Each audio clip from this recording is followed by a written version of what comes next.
Hi, I'm Trevor. And I'm Kyle, and today we're catching up on Blu-ray for February 2019.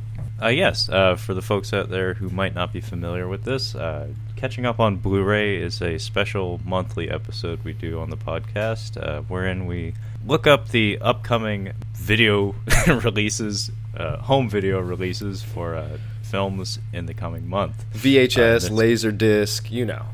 Oh yeah, Betamax, all that shit. So yeah, we just look over the release calendar for the coming month and just voice our thoughts on what's to come. This is a good opportunity for me anyway to see what's on the calendar and maybe get an idea of what I might want to pick up because I'm a big proponent of physical media.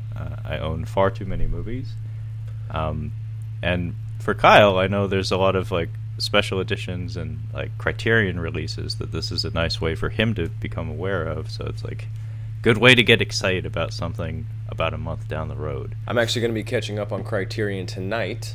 Yeah? Steph is going out to dinner with her cohort, her grad school cohort. So I've got the house to myself, so I get to watch old black and white movies that she would hate. Well, that's nice that you know her well enough to know what she would like. And, you can take advantage of those moments where it's you know what? My lady would hate this. I think I'm going to watch it by myself. Enjoy it. Side note, it was my birthday last week, and I didn't want to go out and do anything because I had something really important to do today, so I've just been focused on that all week, and I decided that for my birthday, I wanted breakfast for dinner, and I wanted Steph to watch a scary movie with me, and she hates watching scary movies, so I pulled out the birthday card hey, it's my birthday, we gotta watch a scary movie. And I have to admit, I watched The Ritual, which is a Netflix horror movie. I actually really liked it. It was actually pretty good. Really? Yeah. What year did that come out? This year, or the one that we just had, 2018? Oh, dang. I don't think I know that one off the top of my head, but good for you, bud. Yeah, right? Happy birthday, by the way. Oh, thank you. I wasn't pulling for happy birthdays. I was just saying I found a Netflix original that I actually liked. Well, interesting. I might have to check that out while I still have a Netflix account. I've got about a week left. Whew. So that being said, let's get to the month of February. It's a short month, so hopefully they managed to cram some good releases in there. First of the month is what is that? It's not a Tuesday. Tuesday, for the folks at home who don't know, is typically the DVD/Blu-ray release date for films. So a lot of these dates that you'll see for release dates fall on Tuesdays. If you go, so the first, if you go into Best Buy and you are looking for a DVD or a Blu-ray, and you're like, hey, I'm looking for this Blu-ray, and they're like, we're not going to get it till Tuesday, and you're like, fuck these people, they've got it, they just don't want to go in the back and get it. No, they legit aren't going to get it till Tuesday because that's when these things get released. Yeah, that's generally how it works. Occasionally, people will get things a day or two ahead of time, but yeah, usually you gotta look for Tuesday. So February 1st is not a Tuesday, and usually non-Tuesday releases are non-traditional releases. And yes, as Kyle had said, garbage. In this case, we have a bunch of concert videos and stuff that I'm not even gonna bother talking about. So we're gonna move on to February 3rd, which is, I think, another off-release date. In fact, I'm just going to check what the hell is going on with this calendar. Yeah, let me check the 5th is the first Tuesday of February. Yeah, so on the 3rd, we have a re-release of How to Train Your Dragon 1 and 2 on 4K. Yeah, you can keep it. Saw the first one. It was fine.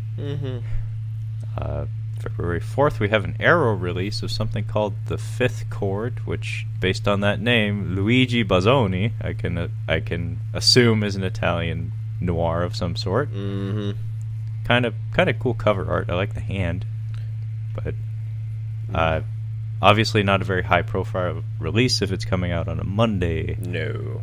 We do have some high-profile stuff coming up here. So on February 5th, Tuesday, I can go ahead and tell you, I'm going to skip the first one real quick just so I can talk about the second one. Sure. Widows. Is that Michelle Rodriguez on the cover of that? Absolutely, it is. See, that's a hard pass for me because I try not to watch movies that have the original cast of Fast and the Furious in them. Yeah, Kyle has a rule. It's served him well in life. Yeah. I mean, what's his face? Buffalo Bill. I mean, he's in Fast and the Furious, but I don't count him because he's only in that first one. Well, but look at the other people who are in this, though. I know. We got Liam Neeson, and my brother's in this film. Oh, Colin yeah. Farrell and Daniel Kaluuya. He's having a moment, and it's funny because those are dudes I just mentioned, but this Yeah. is primarily a female-led cast. Yeah. So it has a gigantic cast, and it's directed by Steve McQueen, who. It's funny because when I was reading up on this film, like before it came out in theaters, the best summary I saw about it referred to it as like a garbage script or a garbage movie handed off to a very talented director. And I kind of like that sometimes when like very, very high class, skillful people take on garbage. Like because The you get Terminal? like a different, you get like a glossy bag of garbage. Yeah. It's like it still kind of sucks, but it's well made. It's a pile of shit. It's a good-looking pile of shit, but it's a pile of shit. Yeah, it's a pile of shit that you sprayed some Febreze on and like shoot all the flies. So it's like, oh, it's inoffensive. Like it doesn't have a lingering stench to it. It's only bad if you really look close at it. I have a question about the girl. So one of the first release that's on here is the girl in the spider's web, and I believe this is a continuation of Girl with the Dragon Tattoo, if I'm not mistaken. Correct. Okay, so is there a Girl with the Dragon Tattoo and then an American remake of that movie? I'm confused about these movies. Okay, so I forget which Scandinavian country the Girl with the Dragon Tattoo originates from. There is a film trilogy from its native country, and then yes, there's the David Fincher remake, the American one. So is it Rooney Mara or Noomi Rapace? No, Claire Foy. In the original one? No, it's Nomi Rapace. Rapace? I always say Noomi from Prometheus. And that second RDJ Sherlock Holmes. Yes. I like her. Yeah, no, she's a very talented actress.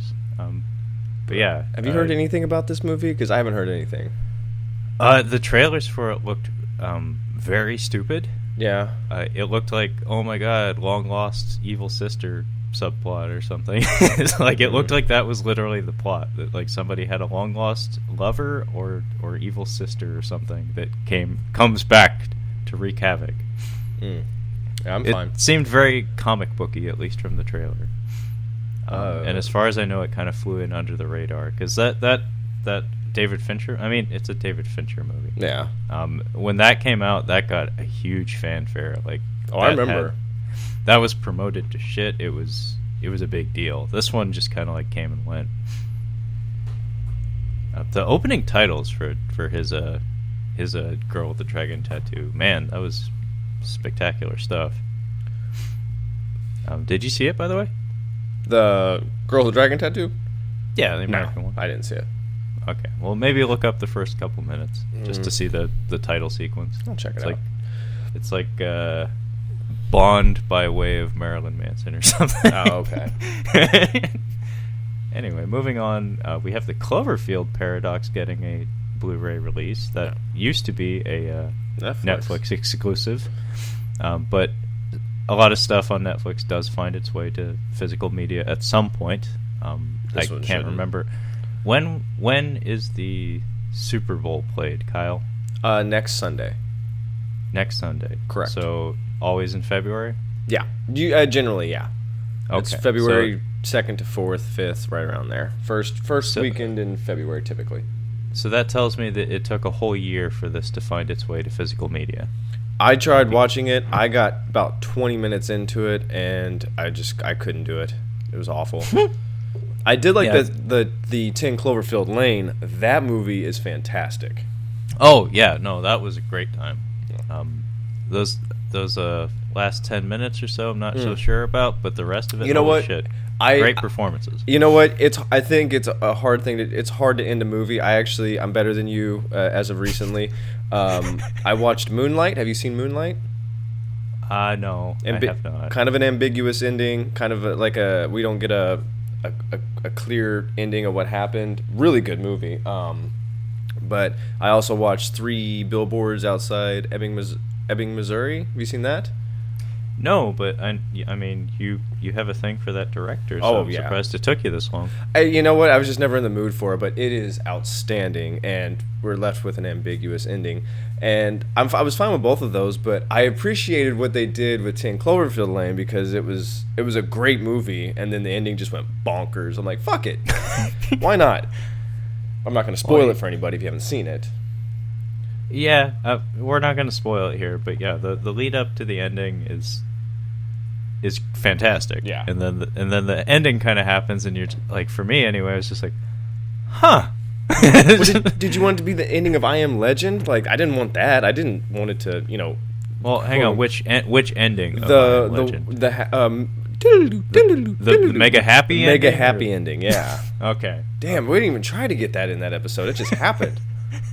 That's called organic humor. Wayne's World might be the perfect comedy. It might be the perfect comedy movie. I mean, I kind of feel that to be the case. It really does have a quote or a reference for any situation. Any situation, I feel like. But yeah, we got it in early this time, which means it'll probably happen like 3 more times. Yeah, Jesus. But moving on, we have Dr. Seuss's The Grinch. I can suck it. I'm not going to watch it. I couldn't care less. I haven't really seen any of those animated Dr. Seuss movies, but this one, like, I'm surprised and I'm not that it got made, because I know that Jim Carrey Grinch movie, which I saw maybe half of, like, I think a substitute teacher put it on in school at some point. I know that has a place in many people's hearts. Like, I still get chuckles out of it. Yeah, there's like people, particularly of a certain age range, that it's a important movie, like it resonates with them. But for me, I think by the time I got to it, I was probably too old and just didn't give a shit. Yeah, you have to pretty much do 2 things when you're watching it: turn off your brain and be a fan of Jim Carrey. Like, you have to be able to go back and watch Jim Carrey movies where he's a goofball. I can still do that. Like, I'll still go back and watch some of those goofball Jim Carrey movies. I still find them funny, depending on how much pot is smoked. But I actually rewatched that Grinch this year around Christmas, and it's long and it's not great, but I still had some legit laughs in there because of him. No, I get it. I mean, his performance in it is extraordinary in some ways. Like, to be able to get that much of yourself through that many layers of makeup is very impressive. He made enough money to buy an island, I'm pretty sure, off that movie. Like, it might have been the most money. One of the highest salaries an actor was paid for a movie, I'm pretty sure. I mean, Batman Forever was before that, and that was the highest. That was like astronomical. Yeah. But that's my theory I mean, they've been making a lot of these Dr. Seuss adaptations, but that's my theory as to why they were brazen enough to remake it so soon after. It's Christmas. After You got to have a Christmas movie at Christmas, and there's no Star Wars. I mean, I think that might have been a huge thing, was that there was no Star Wars movie. Good point. Very good point. And Harry Potter. I mean, that newest Harry Potter movie, or J.K. Rowling movie, tanked. Like, I don't think it did very well. At least in America. We had like Aquaman or something. This Christmas. So Steph and I have been going to Star Wars movies around Christmas. It's fun. And this year I was like, well, we'll go to the Grimm's thing, but I heard nothing but shitty reviews. So I'm like, well, fuck it, let's not do it. Oh well. But yeah, I hadn't thought of that. There was a bit of a power vacuum this December. Mm-hmm. The Sisters Brothers, John C. Reilly and. Who am I looking at there? That looks like Joaquin. It looks like Joaquin. That is Joaquin. as Joaquin Phoenix. I've got Inherent Vice. I've got HBO for a little bit right now. I've got Inherent Vice in the queue. I need to rewatch it because I just couldn't get into it the first time, and I've heard from several people that it's pretty decent. And I also want to watch that. Not You Were Never Really Here, but the one with the hammer on Amazon. Oh, I think that's it. I'm Still Here is where he's JP. He's doing the Casey Affleck thing. You Were Never Really Here is the other one. Okay, that's right. Yeah. Dang, this cast is catching my interest. Joaquin Phoenix, John C. Reilly, Jake Gyllenhaal. Yeah. Sign me up. Apparently a period piece. I know nothing about it, but that cast catches my eye for sure. It's got some Z's. Then we've got some shit here. Some shit indeed. Der Hund von Baskerville. It looks like a German translation of Sherlock Holmes from 1929. So if you put that on your shelf, you're automatically a few points better than me. Yep. All right. Well, you have Dick Company. You have Dick Tracy on Blu-ray, so you're better than me. In Good Company, yeah, with Topher Grace, I'm fine. Why does that need to be? Nobody needs that. Nobody needs that, period, but nobody needs it on Blu-ray. Well, it makes me curious, like, one of these three people, Scarlett Johansson, Topher Grace, Dennis Quaid, does any one of these people have something big in the pipe right now? Because I can't think of a reason why you would re-release this now. Well, 2004, two of these people were on their way out. Well, one of these people are on their way out. One of them's in like the nucleus of it, like right in the core, and then the other one is about to blow the fuck up. Yeah, you can narrow it down pretty quickly. But yeah, maybe if I had to guess, it would be Topher Grace. It was like, I need you to put In Good Company out. I'm trying to get more serious roles. Well, maybe that Star Wars recut that he's supposedly been working on for like decades now is finally going to get like released underground or something. I'm not going to watch it just because his name's on it. Yeah, supposedly like a pet project of his is like recutting the prequel films or something. Sounds like Will Ferrell and the other guys. Like, I've actually been I do some editing on the weekends. Yeah. Cut about 4 minutes out of Goodfellas. I mean, I'm not kidding. Like I've heard about this. It's apparently a thing. But, a private war, Rosamund Pike with an eye patch. It doesn't. I don't know. That's about all I have to say about it. I like that they put the Rotten Tomatoes symbol on the cover of these smaller releases, in the hopes that it'll get some person's attention. Please, what? Please, I swear you'll like it. You'll like it. You'll like it. Trust me. 90% of people liked it. Stanley Tucci though. Yeah. Is that Tooch Magooch? No. I thought that was fake Tom Hardy for a second. What's the Heart and Souls? Who is that? Wait, let me guess. I can't tell who it is from the front cover. It looks like Martin Sheen. Let's pull it up. Heart and Souls, 1993. Robert Downey Jr. That's President Kennedy, you idiot. And Charles Grodin. Yeah, I'm fine. Charles Riley has the spirits of 4 departed souls running around in his consciousness. Each of the 4 needs Thomas to complete some unfinished business for them on Earth. Coke money. Charles Grodin's only movie that I can stand is Clifford with Martin Short. Oh, Martin Short's he's a joy. Yeah, isn't he? Yeah, I like Martin Short. He makes me happy. Yeah. Charlie spelt incorrectly. I don't know what that's all about. I don't know, but that cover looks like a Hardy Boys book or something. Could not care less about that movie. 1968. Based off the cover. Higher Learning, another re-release. Shame. Criterion. Yeah, I've never. Something you know? Nope, I am not aware of that. Shame from 1968. Ingemar Bergman's Shame from 1968. Former musicians Jan Rosenberg and his wife Ava have left the city to avoid a civil war and now live on a rural island where they tend to farm. While the situation seems idyllic, the couple's isolation begins to wear on their relationship, and eventually the armed conflict that they've tried to flee arrives on the quiet island in the form of soldiers. Try as they might, Jan and Ava ultimately can't evade either the war or their own marital problems. Sounds like a delight. Oh my gosh, I'd rather watch Angela's Ashes and then The English Patient than to watch that. Yeah, that sounds pretty heavy. It is a Criterion release though, so there's gotta be something good about it. Yeah. But then again, Michael Bay has 2 movies that have Criterion releases. One of them is good. Which ones? The Rock and Armageddon. I'm assuming you're saying The Rock is a good one. Yeah. Didn't exactly take any thought process to figure that out, but the one that has Nick Scream. Cage and Ed Harris. Oh yeah.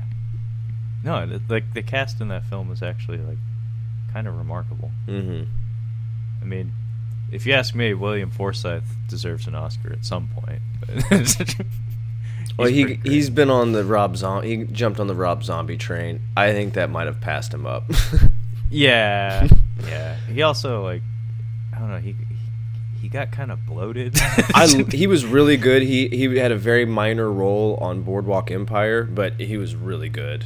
He always is. Did you see Deuce Bigelow? Actually, you know what? He was the funnier one. He was the funny one in Deuce Bigelow. Funny. Yeah, he was funny. You're right. But like Halloween, the Rob Zombie one, he was a little piece over of the top. shit. Well, I couldn't stand him in The Devil's Rejects. I don't know. Yeah. I was kind of disappointed with that. He was too much of a dick. I'm like, okay, man, you got to stop being a dick. Your brother's dead. I get that, but you're going too much. Yeah, it was a bit much. I keep forgetting. Have you seen Out for Justice? That sounds like Steven Seagal. It is. No, I have not. Steven Seagal is out for justice. I saw That's how I should have phrased it. What's the first one? Above the Law? Yeah. Yeah, I've seen Above the Law and Marked for Death. You haven't seen Out for Justice? I have not. I want to do a catching up on Seagal month. We really ought to, and I might have to put that one down because it might be one of my very favorites. But I say that we do no movies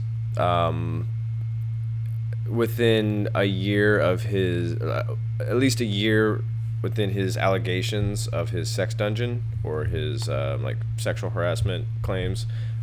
Nothing after that. His first 5 movies or something? No. I don't think this stuff didn't surface until 2000s, the late 2000s. So. Okay, so prior to that or something? Yeah. Okay, well, Out for Justice is probably going to end up on that list because I do think it's one of my favorites of his early era, and William Forsythe is the villain in it. Yeah, he plays a crazy cokehead that runs around the neighborhood shooting people, and yeah, he's got a gap in his teeth. That's wonderful. So moving on, we have Queens of Scream. This is a compilation, collector's box or something. Oh, collector's box. This is probably a budget box. Yeah. I Know What You Did Last Summer, Vacancy, and When a Stranger Calls. I'm fine. I think I've only seen the first one. They all sound like slashers. Not big. Another Arrow release, The Possessed. Kind of dig this cover. It's gorgeous. From 1965. Pretty cool. Donnie Brasco. Yeah, right? I had this movie on my mind the other day because I haven't seen it, but really? I kept meaning to ask you or my brother, is that any good? Because I remember it getting hyped a lot. Well, let me put it to you this way: Pacino's not screaming, Johnny Depp is sufferable, and it has Michael Madsen. Oh, take that. Yeah. Ooh. That is a math problem. Michael Madsen is like the dent on a can. Just you're really it's. The food inside is probably still good, but man, it's really not looking like it's going to be good. Yeah, I like when I see direct-to-video movies with him advertised as a potential selling point. I'm like, really? That's the best we've got? Michael Madsen. Yeah, Michael Madsen, Tom Sizemore light. Can you just at least give me the genuine article? Give me the full sugar. Well, at least with Tom Sizemore. At least with Tom Sizemore, I know whether or not he's a good guy or a bad guy. Michael Madsen literally can never, like, he's always ambiguous. And I think he's always in Tarantino movies just because of that. Like, he's just always ambiguous. Yeah. It's like, what's this guy's deal? What's his like, deal? He seems like he's being friendly, but he's also a little bit terrifying. I feel like he's the dude who thinks he has the biggest dick in the room, but it's actually, like, the second to smallest. Like, he just, like, if you were to whip him out and measure him, it'd be very disappointing on his end. Like, yeah, I know, it's kind of disappointing. It's kind of cold in here. Yeah, it's kind of cold. There was shrinkage. There's shrinkage.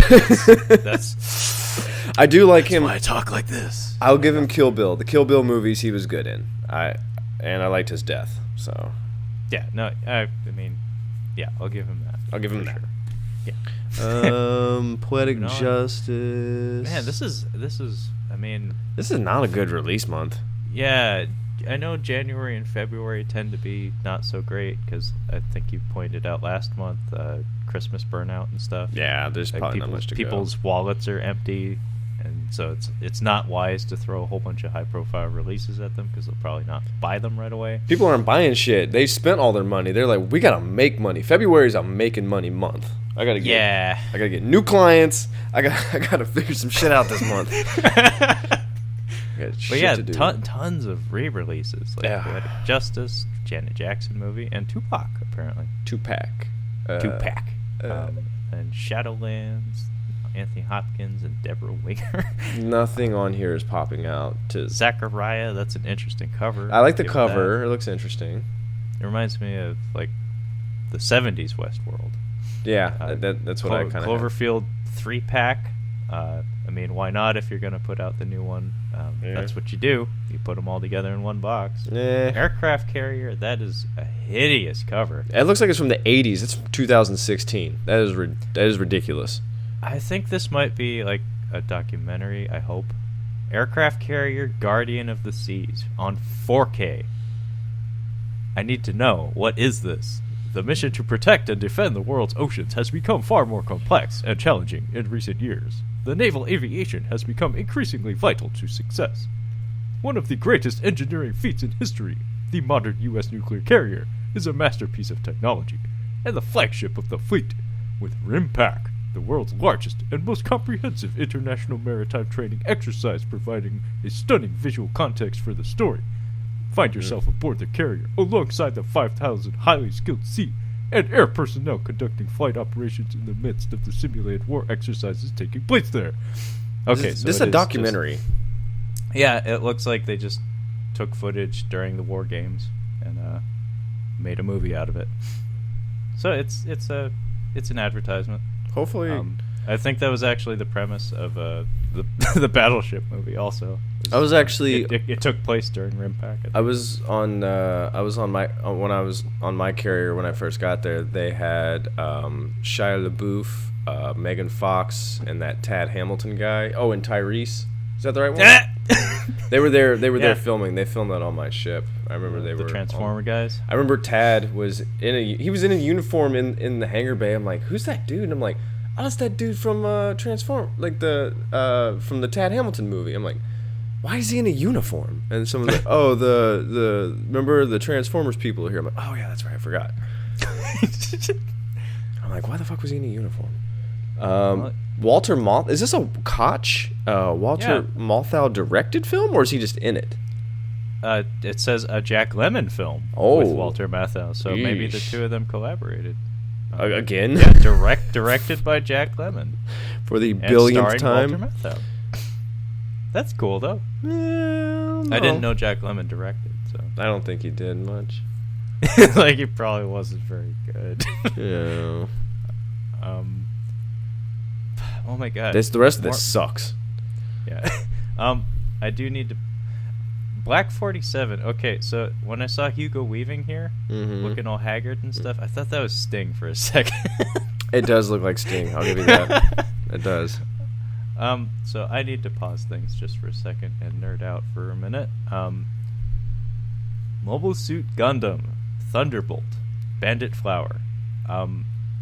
So I have, this is the second chunk of this story. I have the first Blu-ray on my shelf behind me. If I could get you to like understand like the lore and the canon of Gundam, if I could like find you an entry point, I guess I would ask you to watch this, because holy shit, the animation and the intensity of the first episode of Gundam Thunderbolt, very impressive, and it takes place in the canon at like my favorite part of the timeline. It's like this long linear timeline, and this takes place in the early portions of it, before it got turned into total bullshit. So this is something I'm very excited about, and I will be buying day one, because I've been waiting for this for a long time, because the Japanese Blu-ray release for this was actually quite a while ago. However, Japanese Blu-rays either A, do not come with English subtitles, or B, cost $80 for no fucking reason. And in this case, it actually did have subtitles, but it cost $80. And I'm not paying $80 fucking dollars for like a 45-minute animation. Absolutely not. Oh yeah, and then it has to come through Chinese customs because of where I buy it from, and that takes like 3 weeks anyway. So like my fear was always that I would like bite the bullet and pay that money up front, and then like the American release date would be announced by the time I get it. Like, motherfucker.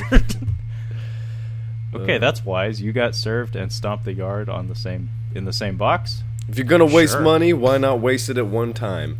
Exactly. Jesus. You suckers got served. You got served. They bought it. When you was stomping the yard.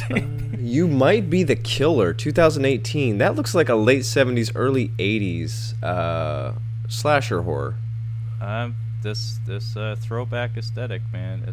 It's thank you, Stranger Things, for making this shit spread across the planet and never go away. Yeah, right. Because I'm positive this came out last year, but I mean the way the poster's made up, they're definitely trying to let you know that it's like, we've seen Friday the 13th. It looks stupid. Just the description. You don't have to read it out loud. If you just glance through it, you're like, yep, dumb. Yeah, it just looks like a low-budget slasher film.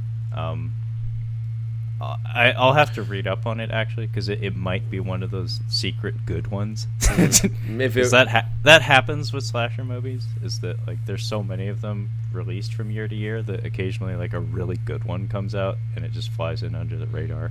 I'm not buying it. Hostel Part 1 and 2. I don't hate those. I don't really like your brother and I talked about this. We're like, we don't really like the torture horror movies. Hostel 1 was pretty good. I'll admit it. I enjoyed it the first time I watched it. I liked it too, except kind of similar to 10 Cloverfield Lane. The last like 15-20 minutes of it just goes bonkers. Yeah. I'm not sure how I feel about it. It's an Eli Roth movie through and through. Yeah. He has a strange sense of humor. I wouldn't even call it twisted. It's just weird. What do you think Eli Roth's best movie is? Huh. That's a tough one. Maybe honestly, Cabin Fever? I liked Hostel better than Cabin Fever. Because Cabin Fever is just, I mean, when he shows up in there, like it hits a hard 90s. Like it's this was something I forgot to bring up. He directed that House with the Clock in the Wall. I really liked that. I really, really liked that movie.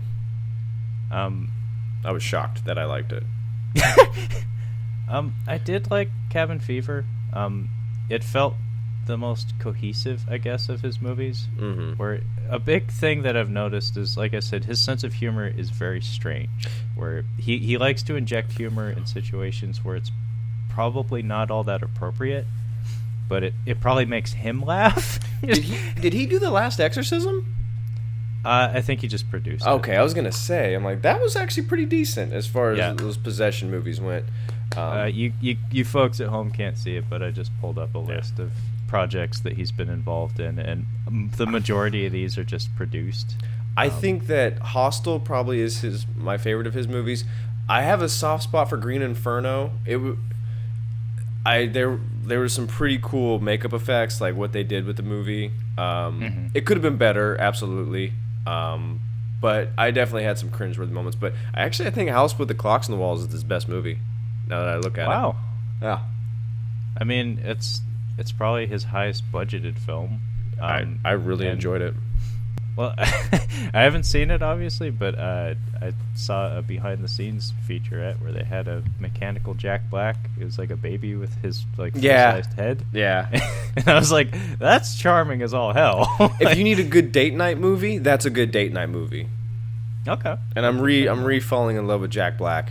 I loved him when on a roll lately. He seriously, like, I really liked him when I was younger, and then School of Rock came out, and it plummeted. And then I think once Tropic Thunder came out, I think that's what put him back up. If you haven't seen Knock Knock, do you plan on seeing Knock Knock? Okay, well, there's like one scene that I need you to see. Okay. It's Keanu Reeves strapped to a chair yelling at two very young ladies. And it's like 5 minutes of him just screaming at these women.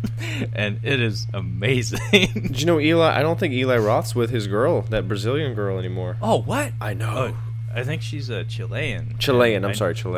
And I'm pretty sure that he used her to like get tax breaks by filming in Chile. I'm almost positive because a lot of his movies were like filmed there, like Green Inferno, for instance. She was fine. I don't know what he's thinking. Well, she's one of the young ladies that I mentioned. Keanu Reeves was yelling at, and yes, she's quite fine. She was like South American Vicky Valancourt, without the like sleaziness. Wait till we get to. I have some Vicky Valancourt on the next movie we're going to talk about. I'm very excited. I'm sorry to whatever that actress's name is, but forevermore she will be Vicky Valancourt. She'll be Vicky Valancourt, but she was. It was working for me in Bad Lieutenant. Sorry, when she pops up in there, I'm like, okay, Vicky. Yeah, she has a small role, but she's doing just fine. The Lego Movie. There's not much else going on here. Yeah, a couple other anime releases. Something called All the Devil's Men with, I believe that's William Fichtner. Oh, nice. Direct-to-video appears to be a shot in the UK. Looks stupid. It's a direct-to-video movie with guns on the cover, and I don't know anything about it, so therefore it must be bad. Yeah. John McEnroe documentary. I'm fine. 1 billion orgasms. No. One man, one watch, 1 billion orgasms. Actually, this just reminded me of something. The Long Dumb Road. They're coming out with one of the Culkins. I think the one who played Fuller, if I'm not mistaken. Is that Kieran? I think it's Kieran. So there's this band, this black metal band called Mayhem. I don't listen to black metal. I'm just fascinated by it because it is the worst sounding music. Sorry, listener, if you like black metal. It's terrible. They wear god-awful makeup, and there was this band called Mayhem, and they were very early on in this style, and they had a member of their band who was crazy violent, and one of the dudes, I believe, kills himself, and then the other guy burns some churches, and then he actually makes stew out of the one dude's brain fragments. What the It's seriously, look it up. You can find it. It's pretty well known amongst metalheads, but they are making a movie about it, and it's got one of the Culkins in it. I'm really looking forward to it. I think it's gonna be pretty cool. I mean, that sounds like fiction. No, this legit happened. Damn. Crazy fucking Scandinavians. Side note, Macaulay Culkin has, I mean, in my corner of the internet, which is a very small corner, I know this, Macaulay Culkin has been very active recently. He has a website called, like, Rabbit Ears, I think. I think his money that his parents saved from his childhood movies, that trust fund of just, like, periodical payments, I'm sure, is not running crazy low, but it's getting low enough that he probably needs to re-up some money into that. But yeah, he I know he popped up on like the talk show circuit.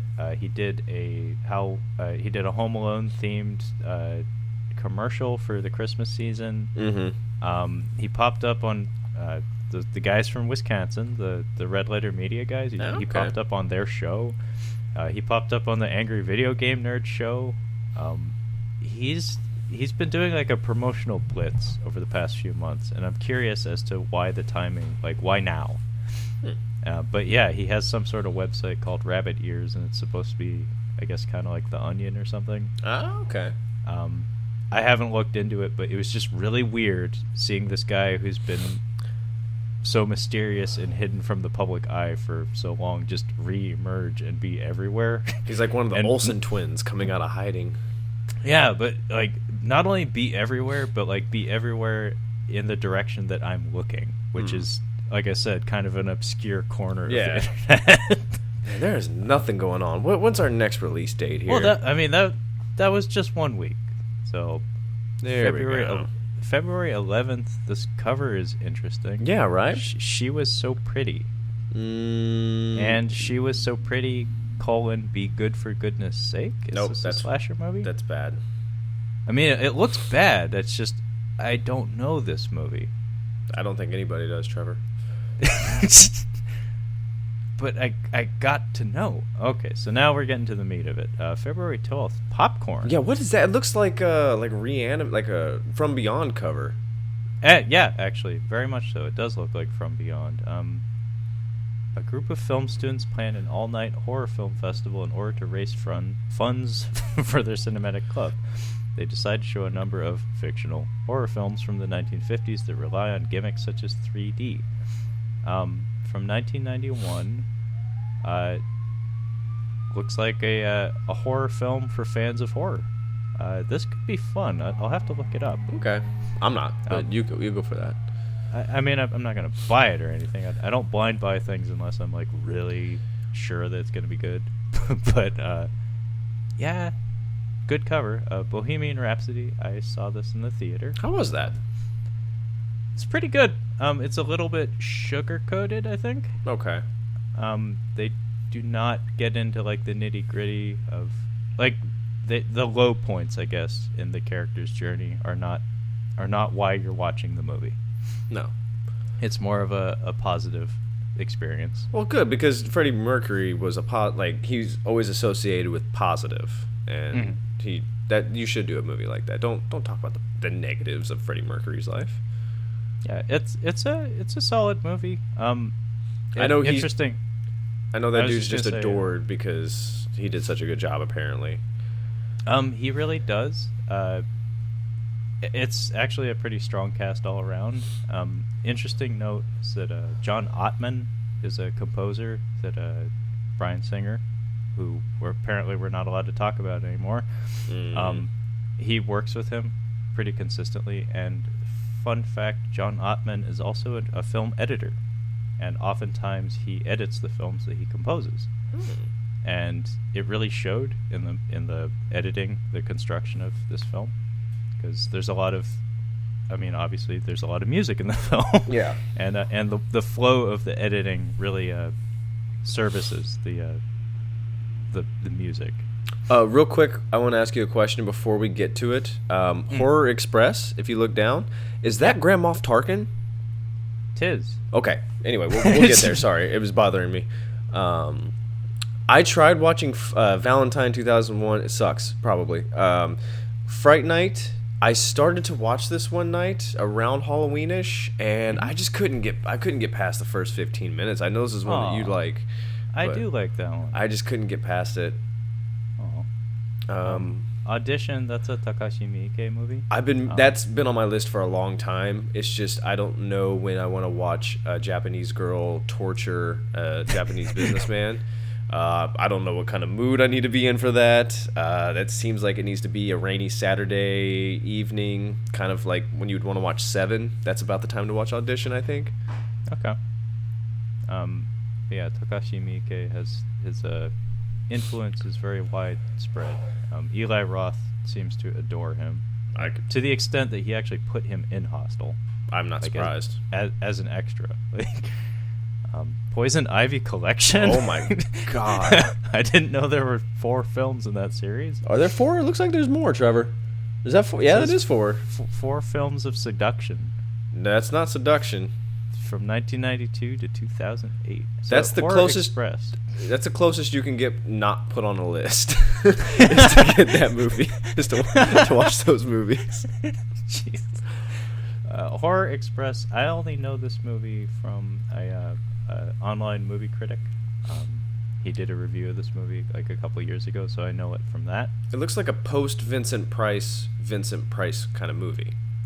I want to say this was another Hammer film, but yeah, we have our horror icons here. We have our Christopher Lee and our Peter Cushing. It looks cool. We have our Dracula and Van Helsing, and I think Christopher Lee played the Mummy at one point too. No, he played Frankenstein at one point. But yeah, and then Who Loves You, Baby? So he's played Van Kojak. Helsing, Dracula, and Frankenstein? Peter Cushing played Van Helsing and Dr. Frankenstein. Oh, okay. And Christopher Lee played Dracula and the Frankenstein's monster. Ew, okay. In movies together. But yeah, Telly Savalas is on here too. Kojak. But yeah, this movie is apparently batshit crazy and is a little bit fractured. Like the editing of it, like doesn't make a whole lot of sense. It looks like it's fun, but it might be one of those you're better off catching the highlight reel movies rather than the whole thing. Kind of like the Nick Cage Wicker Man, if you ask me. Oh, okay. Or Tommy Wiseau's Room movie. Yeah, just watch the Room. Just get the you're good better off pieces. just watching the highlights. Just get the highlights. So moving on, got 4 Weddings and a Funeral, a re-release. Starsky and Hutch, which is not good, but Will Ferrell. Will Ferrell was doing something in the 2000s. If he wasn't starring in the movie, he would be in movies that were associated with his associates. Vince Vaughn, Owen Wilson. Oh, yeah. He's the funniest part of that whole movie. Just watch the Will Ferrell clip from that movie, and that's all you need, really. Actually, Vince Vaughn is pretty funny in there. I'll have to look that up then, because I actually haven't seen Starsky and Hutch. Vince Vaughn, I love Vince Vaughn as well. He's very funny in there too. But you don't need to watch the whole thing. Gotcha. At Eternity's Gate, I know this is up for awards. It is, yes. Is that Willem Dafoe as Van Gogh? Yeah, this kind of interests me, but I gotta tell you, it'll be probably 5 years before I watch it. Yeah, it looked like that kind of movie, unfortunately. Yeah. I have heard very good things, though. Blue movie from 1971 looks like a proto-porno or something. Looking like stale pieces of shit moving along. I thought that was like Matthew McConaughey after like traveling back in time or something. I think he's in some new movie. I think it's called The Beach Bum, if I'm not mistaken. Yeah. I'm kind of over my McConaughey. After True Detective and Dallas Buyers Club, Interstellar was just a step down, and it hasn't been any good since then. So I'm pretty much over McConaughey at this point. He also has something that just came out this week called Serenity. Probably sucks. Oh man, it's getting some nasty reviews. Like apparently it's this super high concept movie that just misses the mark, and you end up leaving the theater just being like, what the fuck did I just watch? I think McConaughey was trying to show people like, hey, I can be a serious actor too, I can do it. And like, yes, Matthew, you did it in Dallas Buyers Club. You played a homophobic AIDS patient, and you grew a conscience in there. Yeah. I mean, supposedly he did some lasting damage to his body, trying to squish himself down into that role. Mm-hmm. Maybe he burnt out some brain cells or something. But moving on. It's funny. I see this cover, Night Flyers, and I don't know what this says about me, but instantly my mind went to The Night Flyer, the Stephen King direct-to-video movie. Oh, I think I know exactly what movie you're talking about. You know the cover. I know the cover. Is it a dude is it like a goblin-looking dude in a rain jacket? And he's got greasy black hair. Yeah. Yep. Yeah. I remember that. Is that fun at all, or? I did actually go out of my way to watch it because of the cover. Like I saw it, I would walk by that box at the grocery store all the time, and I was like, you know what? Fuck it, I'm gonna watch this. And it's Miguel Ferrer, and I love him. Like he cannot miss. Like he's great in everything, and he's just yeah, he's chasing this vampire guy. He's flying all over the place, and it's definitely super low budget. It's not terribly exciting, but if you like Miguel Ferrer, you'll enjoy it. So moving on down, we got a lot of like borderline porno looking shit. Summer Lovers with Daryl Hannah. 80s Daryl Hannah. 80s Daryl Hannah. Yeah. Flesh Pot on 42nd Street. I mean, last month we had Deep Throat, so I guess, like, what? Is that what we're doing now? We're just putting out Blu-rays of porn or something? I guess. I don't know. The Front Runner, I heard this was Hugh Jackman's, like, what?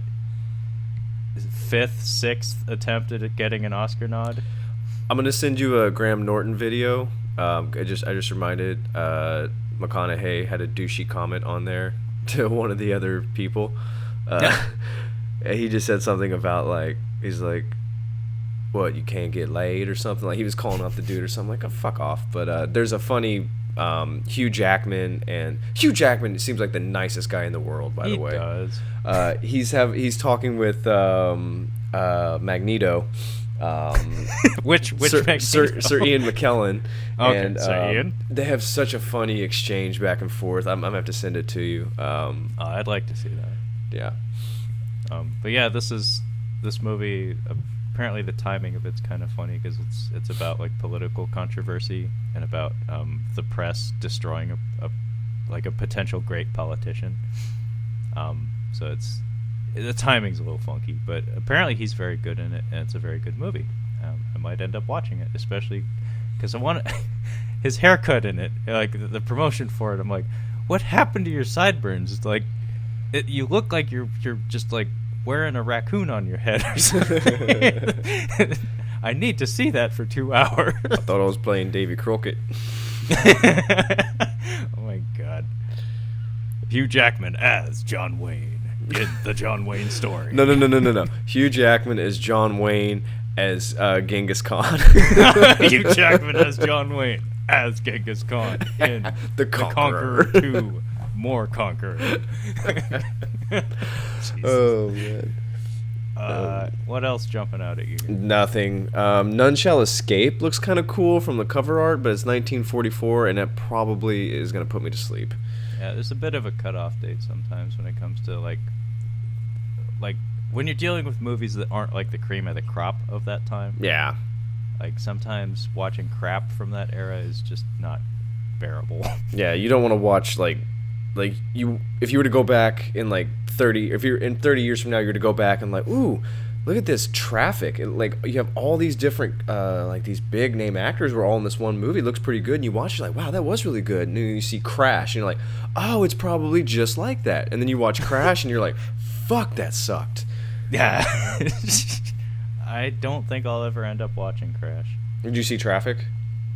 No, but that one I might watch. That's a hard recommend. You should definitely watch that. Yeah. No, I've heard that's very good. Very, very good. It has good people in it. It has Miguel Ferrer. Miguel Ferrer. Are you serious? Yeah, he's in there. Fuck yeah, sign me up. It's got Benicio. It's got Don Cheadle. It's got Luis Guzman, Catherine Zeta, Michael Douglas, homegirl from Swim Fan. All kinds of fun stuff. You should have led with Catherine Zeta. Yeah. Like 12, 13-year-old Trevor would have watched pretty much anything. 12-year-old or 13-year-old Trevor watched Entrapment. What's the not Oscars? What's the other one? Golden Globes? Golden Globes. She was at the Golden Globes with Michael Douglas. Kirk Douglas, by the way, is 102. Michael Douglas is looking pretty good still. Catherine Zeta-Jones is still a bombshell. And she's, I think, probably pushing 50 at this point. Oh, I'm sure she's over 50. That'd be my guess. Yeah. But yeah, she's doing just fine. She's doing just fine. So we got some more. We got some animated porn. Wonderful. On Blu-ray. My God. On Blu-ray. HD. Japanese animated porn. Okay, I gotta pause for a sec just to nerd out. So we have a 2-pack here, not a 2-pack or a 2. No, it is a 2-pack. This movie here, I don't give a shit about this one. Shinobi Girl, fuck that. Death Trance. This movie's pretty fucking cool. This is Tak Matsumoto from Tak Sakaguchi. Sorry, from Versus. Which we covered. Okay, yeah. This is him and the choreographer of Versus pairing up again in a movie that also stars Steven Seagal's son, Kentaro Seagal. Oh, okay. They really stepped up the quality of the action choreography in this movie, and it's really cool because even though the director of Versus, Yuhei Kitamura, he's kind of faded a bit.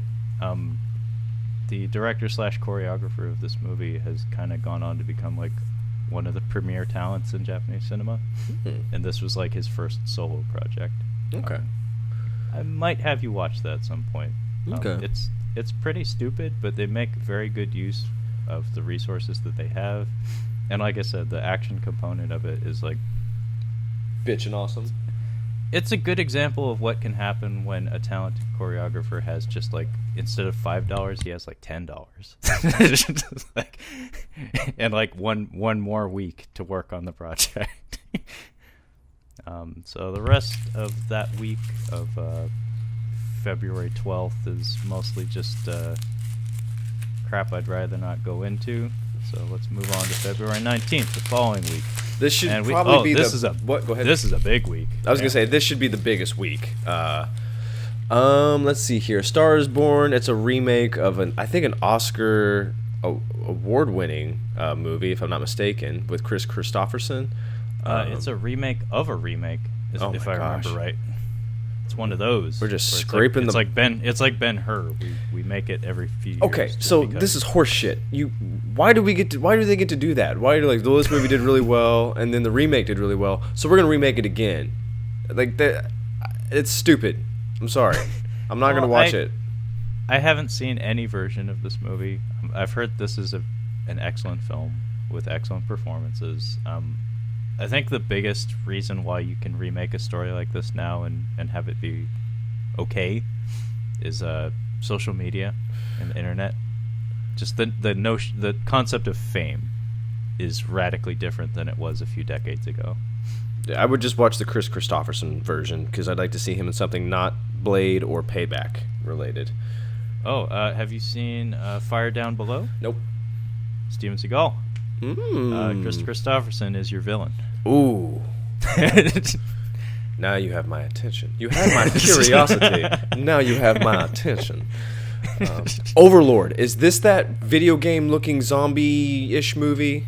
Yeah, I wanted to see it in the theater. I did too. It looked bitchin'. Yeah, I wanted to see it in the theater, but my friend wouldn't go with me. He and his wife aren't into mostly his wife. She's not into like the dark, scary, gory shit. Neither is my girlfriend. Have you heard anything about this movie? I forgot about it until just now. I heard it's a lot of fun. I'm putting it on the list. I heard its biggest strength is that they play it straight. Because in the trailers for it, they like blast the AC/DC and like try to make it look like a grindhousey kind of film. Yeah. But aesthetically, you can tell that like, no, we're shooting this in heavy shadows. The gore looks like we're actually trying to make it kind of nasty and creepy. Nice. And I guess it plays out like just a standard World War II movie, just with some horror elements. Okay, which works for me. I might not be catching up on on Criterion. I might be watching Overlord tonight. Well, you got a couple weeks. But that's right. It's not on streaming yet. That's right. Yeah, February 19th. Overlord comes home. What do we have here? Skinner from 1993. I'm trying to remember what this cover reminds me of. I want to say it's like a Janet Jackson album cover or something. Yep, it does look like a Janet Jackson album cover. We got 2 Criterion releases here. Death in Venice from 1971. That looks classy. La Verite from 1960. I wanted to ask you, I have a Guillermo movie on my Criterion collection that I want to pick up, but it's one I'm probably going to buy before I even watch, which I do sometimes. The Devil's Backbone. Oh. Have you heard of that? I have not seen it, but I know it by reputation, and I know it to be very good. Okay. Well, it's an early one. That'll probably be my next Criterion purchase. Cool.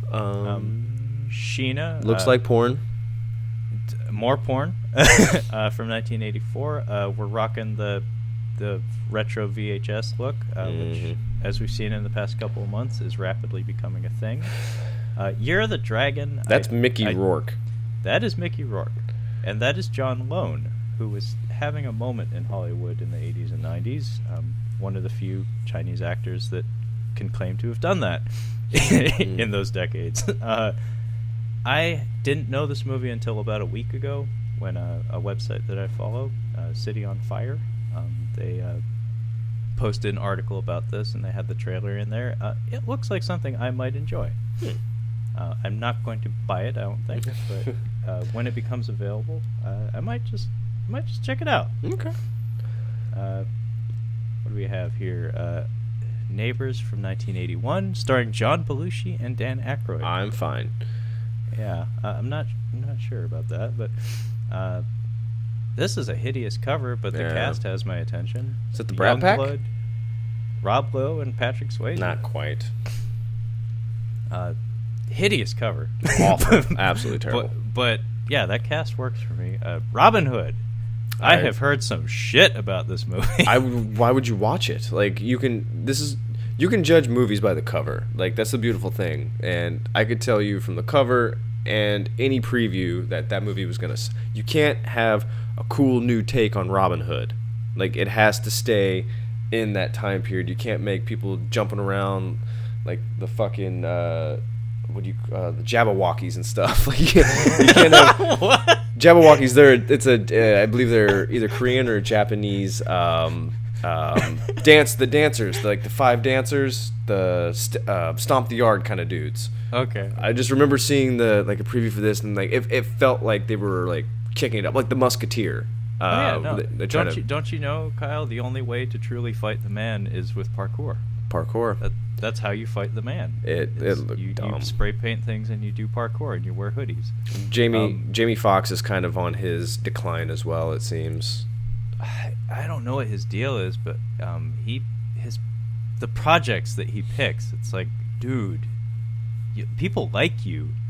like you can do better.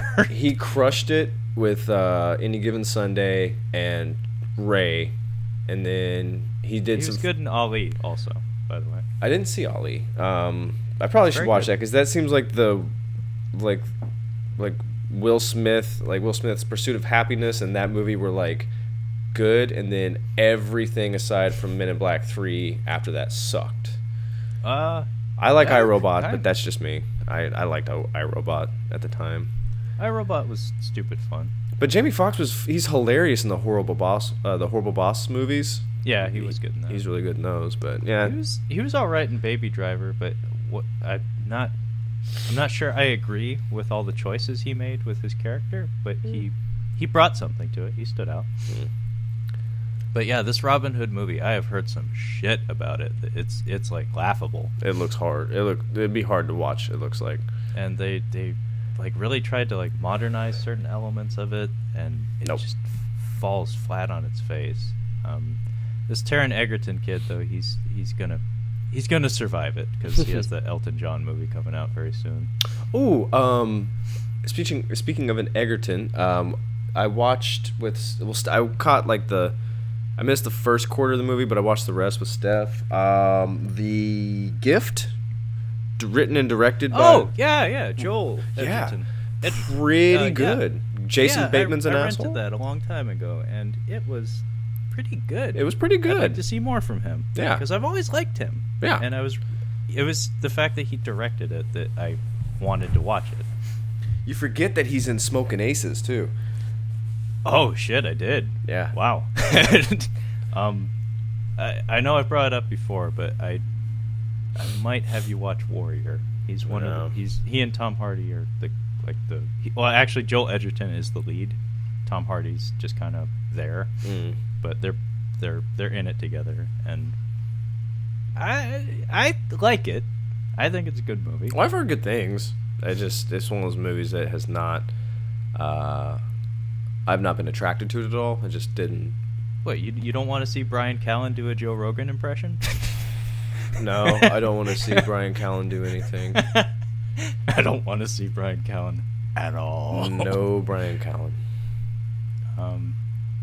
Legend of Billie Jean. I've seen like 2 or 3 scenes of this movie because it was just on like HBO or something. It looks stupid. I could be wrong. I think Pat Benatar did some songs for it. That's mostly what I know it for. Okay. I remember like that VH1 series, the I Love the 80s. They had a segment devoted to this movie. So apparently it resonated with people who grew up watching it, but I missed out on it. So I probably won't end up watching it. I'm not going to watch it. The Real McCoy, Kim Basinger, and Val Kilmer. You Have My Attention. That is a shitty-ass cover, but yeah. Sure. I like how it's right next to Barbed Wire. Wire. The Pamela Anderson Barbed Wire from 1996. Cannot be good. I remember it got pretty regular screenings on the Sci-Fi Channel at some point. Not a good movie. I can believe it. Yeah. Some Doctor Who shit. Hey, is that Chris Christopherson? Yes, yep, it is. It is. Songwriter. Willie Nelson and Chris Christopherson in that's a a film. hard pass. What else we got? Oh, The Rundown is getting a re-release. I've seen that movie so many times for some reason. I don't know why. The Rundown? Yeah, I think it was just maybe The Rock. I don't know. I've seen it a lot. It's not very good. It's funny because I enjoy it. Maybe a little less so now that Peter Berg has more films under his belt, and I'm starting to identify his style, and he's starting to develop a reputation for being kind of a prick. Some of the editing in this movie drives me nuts. Where he likes to do this thing in a lot of his movies where people go on these long rants, and then he keeps cross-cutting back and forth between some sort of action. And if you actually turn your brain on when that stuff's happening, none of it makes any sense. It's like people just saying stuff and then people just doing stuff. And it's like, this is not how you edit a film. I think the reason why I watched it was because Sean William Scott was still riding the Stifler wave. Like, he was still funny. He was funny in there. And I have a thing for Rosario Dawson as well. Oh, everybody does. She's the best. Yeah, she's gorgeous. And Christopher Walken was on point in that one too. His Tooth Fairy story is worth your time. Moving on over, we got Donnie Money in Iceman, the Time Traveler. Well, don't forget about the Flintstones. I refuse to watch those Iceman movies because they look like garbage. The Flintstones Blu-ray release. You know, that movie wasn't half bad. No, it wasn't. Yeah, like the production design.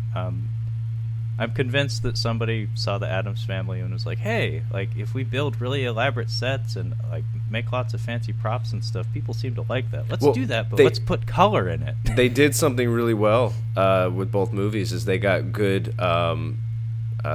leading and supporting actors absolutely for both of those movies, because I hate to say it, but Rosie O'Donnell in the Flintstones, like she is Betty.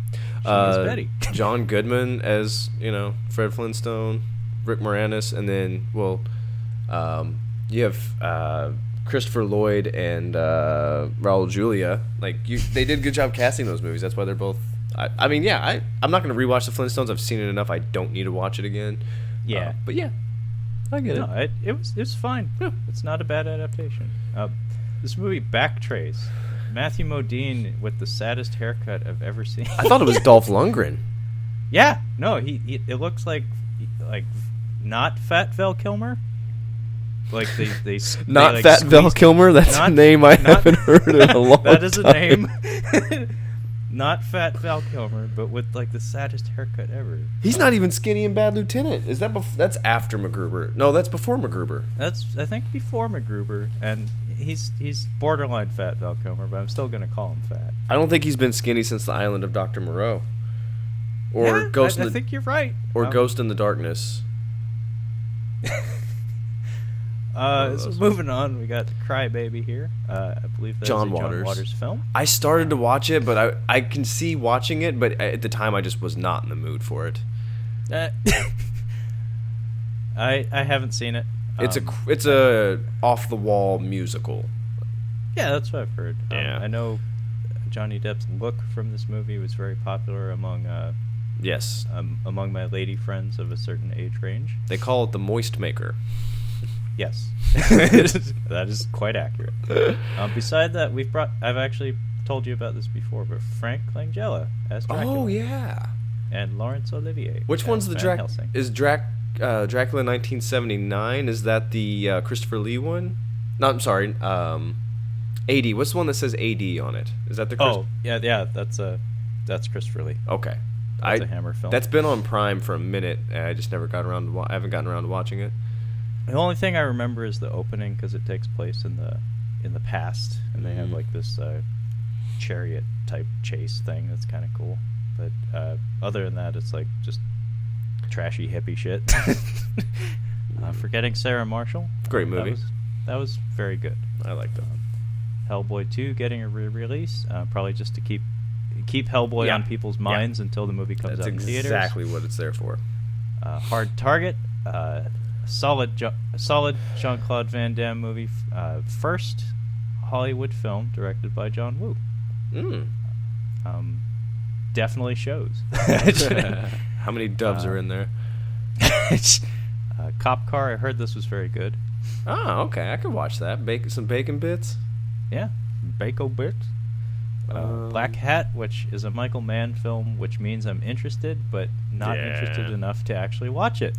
I finally got around to watching Thor Ragnarok. Oh. Really good. I really, really enjoyed it. It's a thoroughly enjoyable film. Fucking Jeff Goldblum in there. I could not get enough of him. I was very, very happy to see him in there. Oh, he had so much fun. He was so good in there. I really enjoyed that one. And Taika Waititi as Korg. He stole the show a couple times. Like, I just love his delivery. It's so just like matter of fact and chill. He was the rock guy. That's what made it feel like New Zealand because. Oh yeah. Yeah. Man, he didn't get what's his name. What We Do in the Shadows, the main guy, with the big nose. I know who you're talking about. I can never think Satyr. Yeah.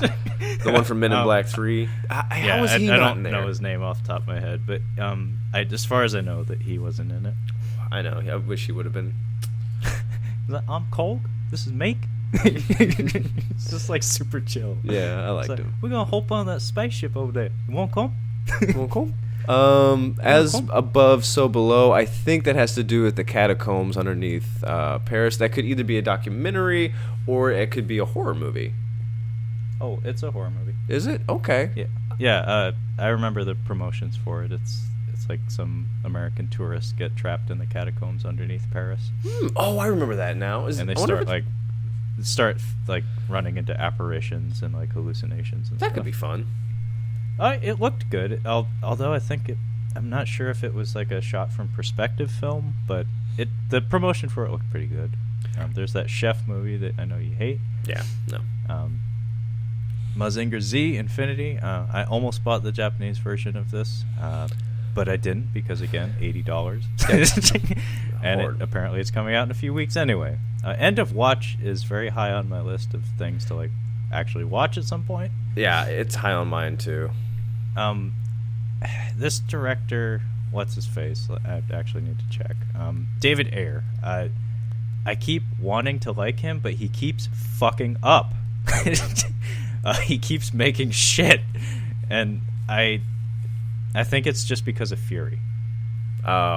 I like him because of Fury, but then I watch his other movies, and I'm like, maybe he's just not that talented. Fury was fantastic. He made me watch his other stuff, and it's like, man, this isn't that good. He made a movie with Shia LaBeouf in his like prime, everybody hating him. Like that's not easy to do. Oh yeah, and he turned out a great performance.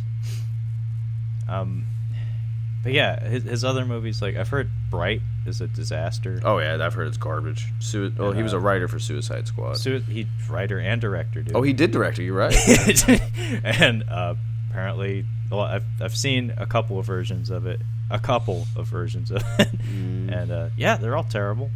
And Sabotage it's a bit of a mess. I actually enjoy it on some levels, but I can accept that it's not a good film. Yeah. So I think he's just maybe not a good director. He just has that one that I will always give him, because Fury really is kind of special. It is good. Moving on, we have The Watcher. Keanu Reeves in a very rare evil role. This was the one that was rumored to be signed by a friend, not him, from what I understand. Yeah, I've heard that rumor as well. Firestarter, I've never seen that. I did when I was a kid. It looks stupid. I don't remember it, but it's a Stephen King movie. Drew Barrymore is a girl with pyrokinesis, and George C. Scott, I think, is the guy chasing her. It's a very familiar story now, but at the time I could see how it'd be like a novel concept. 5-year engagement. So in Moonlight, they play a song, and it's near the end of the film, and it's really, really pretty. Like it's a really good song, and Chris Pratt actually sings a rendition of it in Spanish for his wedding day, and it's so fucking funny. And in Moonlight, we were watching it, and I hear the song, and I started giggling and stuff. I was like, "What's funny?" I'm like, "You'll see." Have you seen 5-year engagement? No. Okay, it's pretty funny. I really enjoy that movie. Jason Segel had a moment there. Oh, he was crushing it. He was doing really well. I remember the promotion for The Boy Next Door. I was teasing my ex about that one big time, because she was a big J-Lo fan. I was just like, Really? am I going to have to go see this with you? It's like, am I going to have to go see this with you? About this cougar J-Lo banging some evil young guy across the street. Oh, I'm good. Thankfully, I didn't have to go see it, but I almost had to. The Take, I think wow, that's another X movie. I think I had to rent this because she really adored Idris Elba. Yep, they all do. They all do. They all do. Chris Hemsworth and Idris Elba. They all do. They all. Yeah. A lot of girls' girlfriends are in there, dude.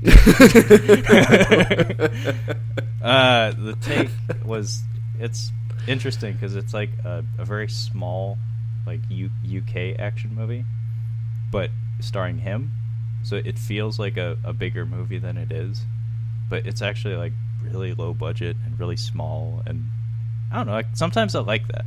Like that's why I started getting into those like Liam Neeson action movies that started to come out after Taken, because sometimes that's what you want. You don't want a big loud action movie, you want one that's just like a dude chasing like 5 dudes. Nah, see, I'm at the point, because I'm not a big action movie guy. That's why Mission Impossible was so awesome. It was because it was big. Like, it was all... Oh, see, now we're starting to get some fun stuff here. You got re-releases of Identity Thief and Trainwreck and The Man with Iron Fists, you haven't seen that? I haven't seen that one. I've seen Trainwreck. It's okay. John Cena's the best part. Beta-carotene. Identity Thief I've seen a little bit of. I had some chuckles. It was kind of one of those movies that was just on. I wasn't really paying attention. I had a few chuckles. The Man with Iron Fists, you might end up liking better than I did. Really? Because it got RZA? Yeah.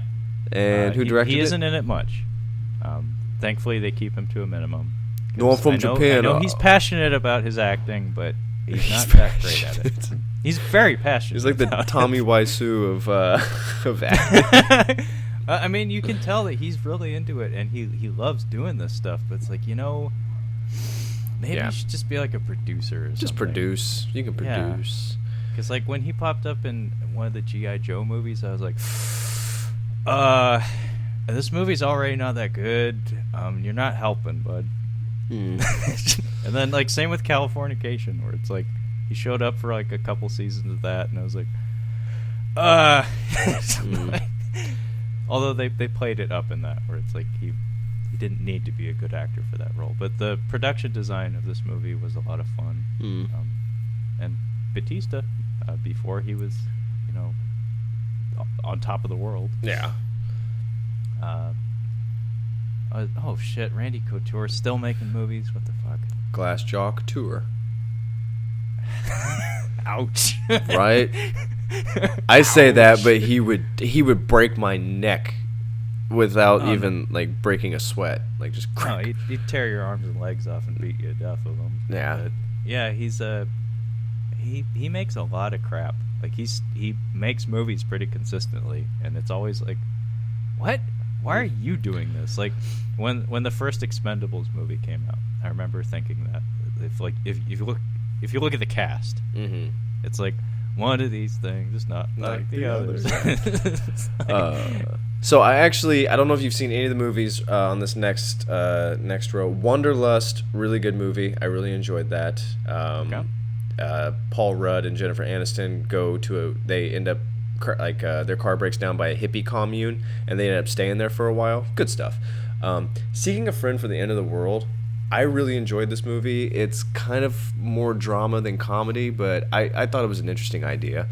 Yeah, I remember seeing the trailers for it and thinking, that might be good. It was kind of like The Invention of Lying. It had like the same appeal. It was just like, that's an interesting idea. The Invention of Lying is awful, but this was pretty good. And then I got a really strong Bruce Almighty vibe from The Invention of Lying. Where it felt like a secret Christian movie or something. It was Ricky Gervais, so it absolutely was not a secret Christian movie. Okay. And the change up has maybe like one of the funniest lines I've ever heard in a movie.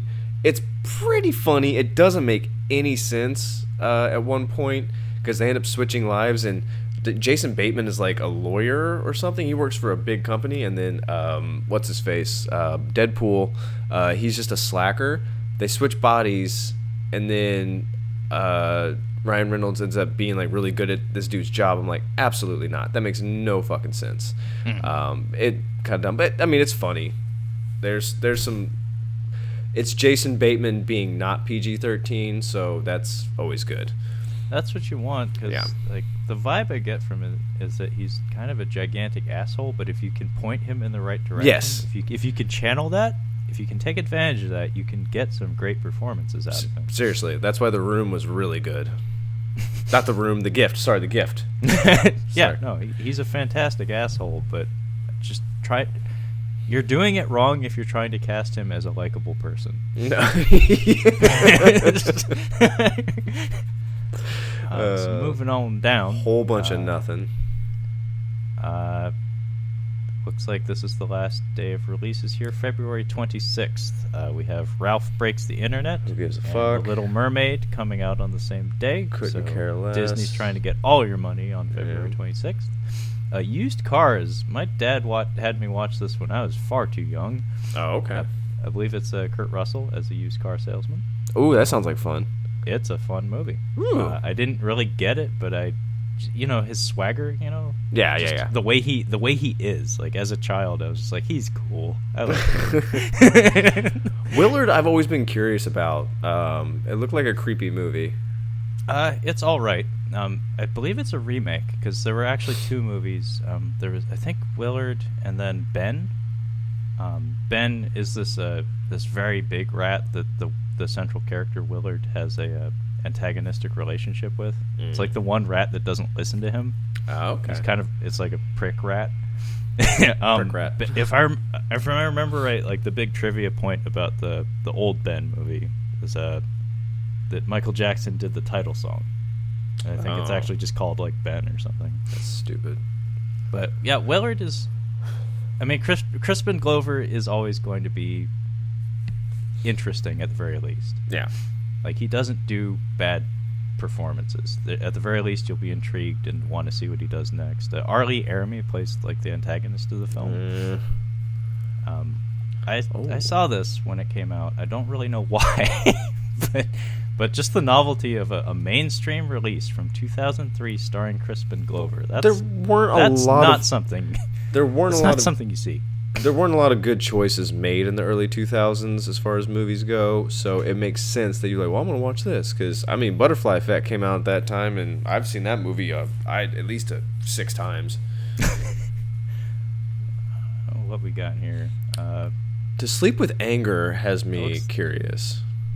Me too. Interesting cover. Very interesting cover. I'm not going to lie, I thought that was OJ for a second. I thought it kind of looked like the Candyman a little bit.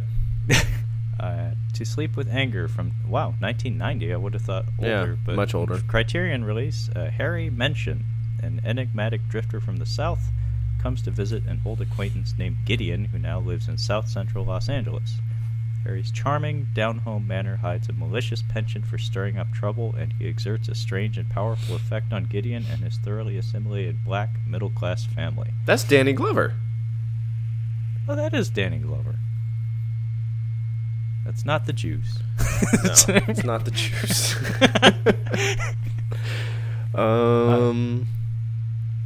Moving on down, Mary Queen of Scots got some hype when it came out. Saoirse Ronan?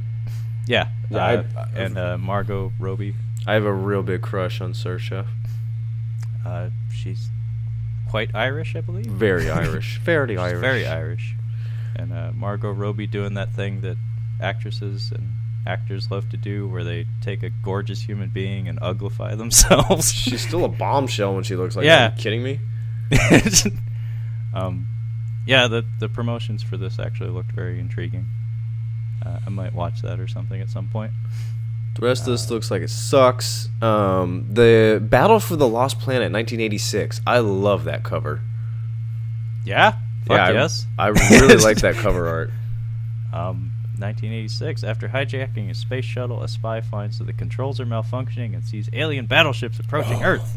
Many years later, when the arc of his flight path returns to Earth, he finds the planet under alien domination. This looks bitchin'. Yeah. I mean, I'm kind of curious. Yeah. Because that cover art, it looks like a cheap sci-fi novel or something. Yeah. But yeah, it has the right balance. What we got down here? Invasion of the Blood Farmers from 1972. A Showdown. Looks like something you would... shit, Billy Blanks? Are you fucking kidding me? I'd say it looks like something Master? you would watch. No. I'm not going to bother with it. I've noticed that this MVD label, they're like a publisher of Blu-rays. They gobble up garbage. They're the ones putting out the Double Dragon Blu-ray later this month. But yeah, just the novelty of seeing Billy Blanks in a movie. He's only done he did movies in the 90s, and he was a talented martial artist, but most of us know him as the Taibo guy. The rest of this looks like shit. This one's certified fresh, Kyle. Yeah. Border from 2018. Drama, foreign, romance, fantasy. Somebody's known for their extraordinary sense of smell. Yeah, That's a hard pass for me. Galaxy Express 999.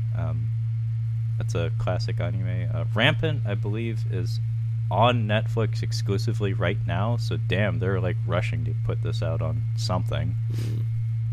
Maybe it's underperforming on Netflix or something. Possession of Hannah Grace. The trailers for this looked god awful. That came out 2018. Nick Cage, Between Worlds, 2017. How am I not aware of this? Have you heard of this one? No, I heard of his good one, Mandy. And a couple of other ones that are coming out, apparently. Yeah, no, he's a busy guy, but this one flew under my radar. Is Between Worlds a video game or something? I don't think so. Oh, okay. The story follows Joe, down on his luck truck driver, haunted by the memory of his deceased wife and child. He meets Julie, a spiritually gifted woman who enlists Joe in a desperate effort to find the lost soul of her comatose daughter, Billy. But the spirit of Joe's dead wife, Mary, proves stronger, possessing the young woman's body and determined to settle her unfinished business with the living. Who has more dead wives in movies, Nicolas Cage or Mel Gibson? Probably Nick Cage. Okay. Because Mel Gibson's got a lot of dead wives. That might be unfair, though, because I think Nick Cage has made quite a few more movies. That's true. But, like, Mel Gibson's iconic roles have been dead wife. Riggs. Let's see here. We've got Riggs, Braveheart, Signs. Oh, I didn't even think. Okay, give me a sec here. Riggs, Signs, Payback. I don't know if she's dead, but she dies. What Women Want. He has a daughter, and I don't think he has a wife. Oh, it's Duffy from Dumb and Dumber. the lady from Dumb and Dumber, Mary Swanson. Okay. Oh man, what else was there? He has at least 5 movies. Iconic. He got a lot of dead wives. Mad Max. He has at least 5 iconic roles where his wife is out of the picture. You should just make a movie called My Wife Is Dead. Seriously. His Important wife dies, one and then for his me. girlfriend dies in the second Lethal Weapon. Yeah, he can't protect his women. Whew. No, I'm better at it alone. Riggs? I got it. Martin Riggs? Martin Riggs. Important one for me, Garo, Vanishing Line. I've mentioned it before. Garo is a Japanese. The genre is called tokusatsu, where it's like superhero shit, Japanese style. Garo was a series I got really into in college. I kind of let go of it, but it started out as this like quaint show that was just one season, and then another season, and another season, and since like 2007, it just won't fucking stop. And now it's grown so big to the point that I kind of despise it, even though I haven't paid attention to it in like 5 years. But for that couple of years that I was into it, it was good times, man. In fact, I might have you watch the director's like one of his earliest movies, because I really like the director. He's a fantastic artist. Like, as a painter and an artist, he's amazing. What's the mausoleum down there? I kind of like that cover. It's very metal. Yeah. It reminds me of those scary stories to tell in the dark or whatever. Yeah. Mausoleum from 1983. Oh, they have screenshots for once. Traumatized by her mother's death, young Susan is becoming possessed by the same demon that possessed her mother before she died. More and more, her husband and psychiatrist are noticing the strange changes. If the lighting is this consistent, no. Nah, no. I'm gonna say no. If the creepy parts are like this, like the cover, yes. But if the whole movie is lit like this, fuck that. I'm telling you right now, it's gonna have the pacing of a slasher movie, so it's gonna have lots of boobs, and possession and boobs don't mix. Possessed boobs. Possessed boobs. Did you see 13 Ghosts? I mean, a long time ago, but yeah. Possessed boobs. Possessed boobs. You gotta be careful about those possessed boobs. Yeah. Does that pretty much wrap up February? I believe that is the end of February. Yeah. Not a great month for it. Not a great month, but like in review, I think there's maybe one. Oh man, that's a shit month. If there's only like 1 or 2 that I might pick up. I didn't have any that I needed to get. Yeah, I think for me, maybe Mazinger Z. Maybe Overlord, if it's... I think I'm going to test that one before I just blind buy it. But I do want to see it, so I'll have to keep that in mind. What else? There may be like one other. No. Wow, what a shit month. Yeah, not a good month for the Blu-ray. Wow. I don't think I'm going to be buying... Oh, Gundam. That's right. Okay. Gundam Thunderbolt, Bandit Flower. I'm getting that. I'm getting that day one. Other than that, that's about it. Yep. So, on that note, thank you for joining us as we caught up on Blu-ray for the month of February 2019. Should call it Suckuary. Until next time.